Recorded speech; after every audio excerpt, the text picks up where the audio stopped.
English. I am a perfectionist, मैं workaholic हूं, मैं इनोसेंट। इंग्लिश। बैंक क्या लौड़े, क्या इंग्लिश इंग्लिश इंग्लिश लगा रखा है बे।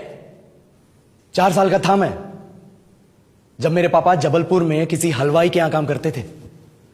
खुद तो कभी स्कूल गए नहीं, इसलिए अपनी गांड घिस घिस के मुझको स्कूल में भर्ती करवाया। अब कहने के लिए तो वो इंग्लिश मीडियम स्कूल था, लेकिन साले हमारे टीचर लोग खुद हिंदी में बात करते थे। हमारे स्कूल के लड़के एक दूसरे से यो व्हाट्स अप डॉग ऐसे बात नहीं करते हैं। क्या भौंक रहा है तेरा लंडा आजकल है, ऐसे गले मिलते हैं। किसी तरह रट्टा मार मार के 10th तक पहुंचे तो पता चला कि जिंदगी में सफल होने के लिए एक ही तरीका है, और वो है इंजीनियरिंग।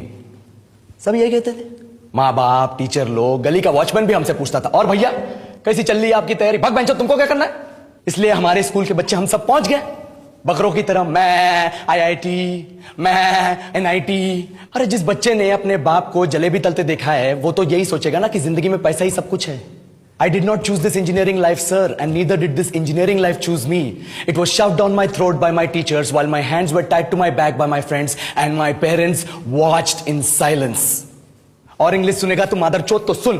10th के बाद 2 साल लग गए इस कॉलेज में घुसने के लिए, कोचिंग में निकाल दिए, ना कुछ खेले ना कुछ सीखे। और 2 साल बाद जब यहां पहुंचे तो पता चला कि बड़े शहरों के कॉन्वेंट स्कूल के पढ़े बच्चे जब अंग्रेजी में बात करते हैं तो मरे हुए फूल भी खिल उठते हैं। आहा, हवा में ऑक्सीजन की मात्रा बढ़ जाती है इनकी अंग्रेजी सुन के। और पूरे कॉलेज की लड़कियां इन इंग्लिश स्पीकिंग लड़कों को अपना जीवन साथी .com मान चुकी है। तुझे क्या लगता है, मुझे कभी लगा नहीं कि मैं अपनी अंग्रेजी पे काम करूं, अपने पर्सनालिटी पे काम करूं, बहुत लगा। ये चूतिया इंडस वैली सिविलाइजेशन का जो एजुकेशन सिस्टम बिठा के रखे हो, जिसमें हर साल में 10 सब्जेक्ट, हर सब्जेक्ट में theory, practical, viva, lab work, external, internal, majors, minors, assignment, project, thesis, गांड मार के रख लिया हमारी। महीनों तक नहाना भूल जाते हैं हम लोग, और फिर हमारा परसेप्शन बना देते हो कि हम ऐसे ही रहना चाहते हैं। अब इस साल में एक बार कल्चरल फेस्टिवल आता है, एक बार, उसके लिए भी प्रोफेसर से भीख मांगनी पड़ती है। अरे बिना इंग्लिश बोले, बिना लड़कियों से बात किए कौन गांडू रहना चाहता है वैसे।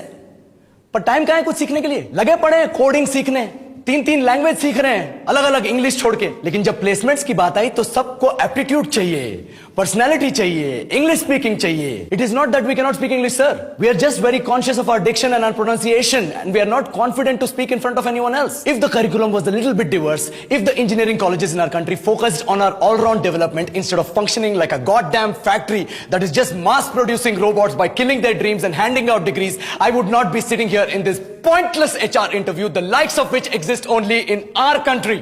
ये लो सर, बोल दिया मैंने 4 और लाइन अंग्रेजी में। अब बताइए, क्या मैं आपके मल्टीनेशनल कंपनी के लायक हूं? Do I have the potential to be a slave of your esteemed organization?